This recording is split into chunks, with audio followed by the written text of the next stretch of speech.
Notts Outdoors. I'm one of the associate tutors here, and as part of Notts Outdoors we have some activities that schools can access.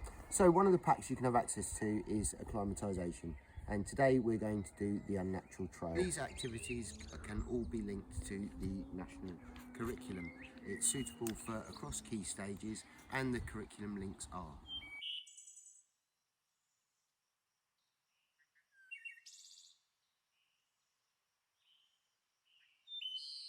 for this activity, you will need 10 to 15 unnatural objects and one ball of string.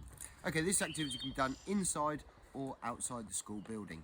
You take your 10 to 15 items, you lay them out following your line of string, that's obviously running off your ball of string, so that they don't get lost and the children know which trail to follow. We have our ball of string laid out, and we're now going to follow the string along our unnatural trail. So you can follow the string like so. And we've come to our first item, unnatural item that we found on our trail. So as we walk along the trail, we can pick up our unnatural items, and the children can pick them up, and we can keep following the trail.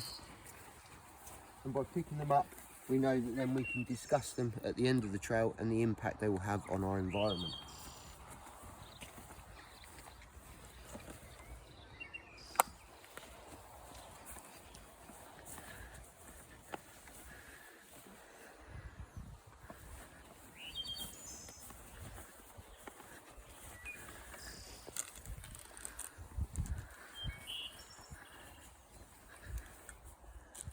And the final crisp packet, and the end of our ball of string. Well, that was a very short trail. The trail can be as long or as short as you need it to be for your age group and your children. At the end of our trail, we should have all of the items here.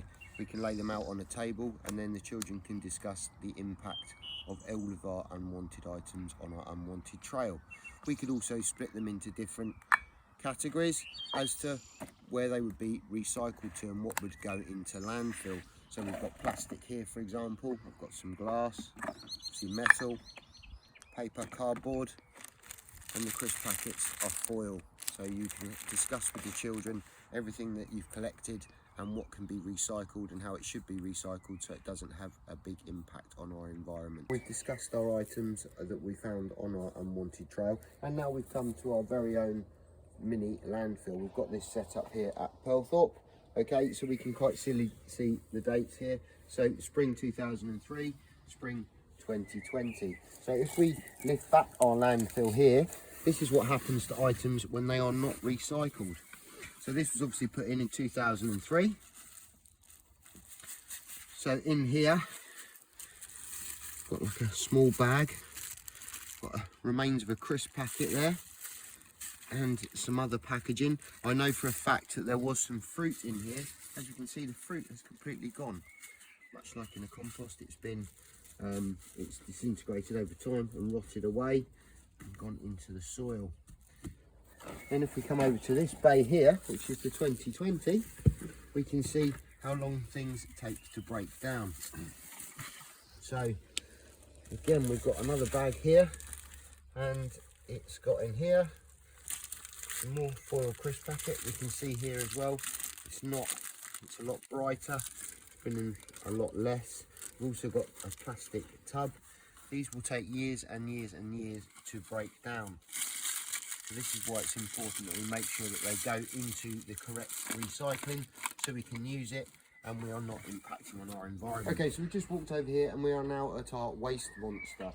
Now all of these items have been on here for 17 years, and we can see how they are taking so long to actually break down, and if these were thrown in the ground, how they would impact on our environment.